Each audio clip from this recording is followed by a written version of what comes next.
ವಿರಾಮದ ನಂತರ ಸುವರ್ಣವಾರ್ತೆಗೆ ಮತ್ತೆ ಸ್ವಾಗತ. 78ನೇ ಅಖಿಲ ಭಾರತ ಕನ್ನಡ ಸಾಹಿತ್ಯ ಸಮ್ಮೇಳನಕ್ಕೆ ಇನ್ನೊಂದೇ ದಿನ ಬಾಕಿ ಇದೆ. ಸಮ್ಮೇಳನಕ್ಕೆ ಕೊಪ್ಪಳ ಜಿಲ್ಲೆಯ ಗಂಗಾವತಿ ನವವಧುವಿನಂತೆ ಸಿಂಗಾರಗೊಳ್ತಾ ಇದೆ. ಸಾಹಿತ್ಯಾಭಿಮಾನಿಗಳಿಗೆ ಭರ್ಜರಿ ಊಟ ಕೂಡ ತಯಾರಾಗ್ತಾ ಇದೆ. ಬನ್ನಿ ಸಮ್ಮೇಳನದ ಸಿದ್ಧತೆಯನ್ನು ಒಮ್ಮೆ ನೋಡ್ಕೊಂಡು ಬರೋಣ. ಕನ್ನಡ ಕನ್ನಡ ನಮ್ಮ ನಾಡು ಕನ್ನಡ, ಕನ್ನಡ ಕನ್ನಡ ನಮ್ಮ ನಾಡು ಕನ್ನಡ.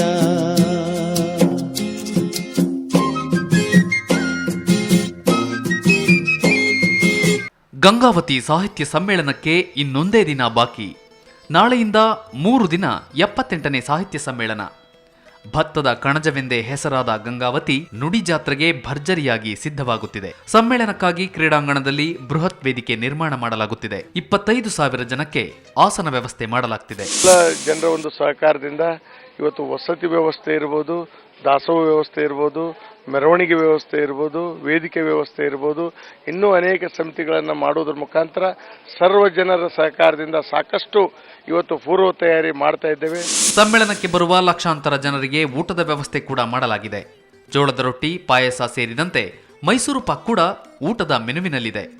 ವಿಶೇಷ ಅಂದ್ರೆ ಸಮ್ಮೇಳನದ ಊಟ ತಯಾರಿಸಲು ದೂರದ ರಾಜಸ್ಥಾನದಿಂದ ಬಾಣಸಿಗರನ್ನ ಕರೆಸಲಾಗಿದೆ.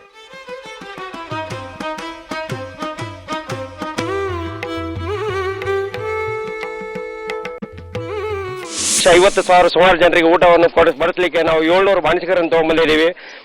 ಗೋಧಿ ರೊಟ್ಟಿ, ಚಪಾತಿ, ಎಣ್ಣೆ ಬದನೆಕಾಯಿ, ಕಾಳು, ಈ ತರ ಒಂದು ಮೊದಲನೇ ದಿವಸ, 2ನೇ ದಿವಸ ಸಜ್ಜಕ, ಆಮೇಲೆ ಗೋಧಿ ರೊಟ್ಟಿ, ಚಪಾತಿ, ಆಮೇಲೆ ರೊಟ್ಟಿ. ಇನ್ನು ಸಮ್ಮೇಳನಕ್ಕೆ ಗಂಗಾವತಿ ನಗರ ನವ ವಧುವಿನಂತೆ ಸಿಂಗಾರಗೊಳ್ತಿದೆ.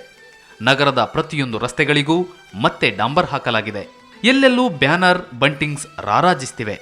ವಿಶೇಷ ಅಂದ್ರೆ ಮಹಿಳೆಯರ ರಂಗೋಲಿ. ನಗರದ ಪ್ರಮುಖ ರಸ್ತೆಗಳಲ್ಲಿ ಇಲ್ಲಿನ ಮಹಿಳಾ ಸಂಘಟನೆಯವರು ರಂಗೋಲಿ ಬಿಡಿಸುವ ಮೂಲಕ ತಮ್ಮ ಊರಿಗೆ ಬರುವ ಪ್ರತಿನಿಧಿಗಳನ್ನ ಸ್ವಾಗತಿಸಲು ತಯಾರಾಗಿದ್ದಾರೆ. ಸಾಹಿತ್ಯ ಸಮ್ಮೇಳನದ ಹಿನ್ನೆಲೆಯಲ್ಲಿ ಇವತ್ತು ವಿವಿಧ ಸಮಾಜದ ಮುಖಂಡರ ನೇತೃತ್ವದಲ್ಲಿ ಬೃಹತ್ ಬೈಕ್ ರ್ಯಾಲಿ ನಡೆಸಲಾಯಿತು.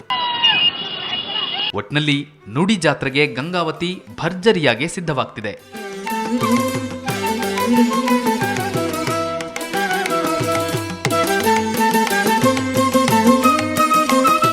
ದೊಡ್ಡೇಶ್ ಎಲಿಗಾರ್, ಸುವರ್ಣ ನ್ಯೂಸ್ 24/7 ಕೊಪ್ಪಳ.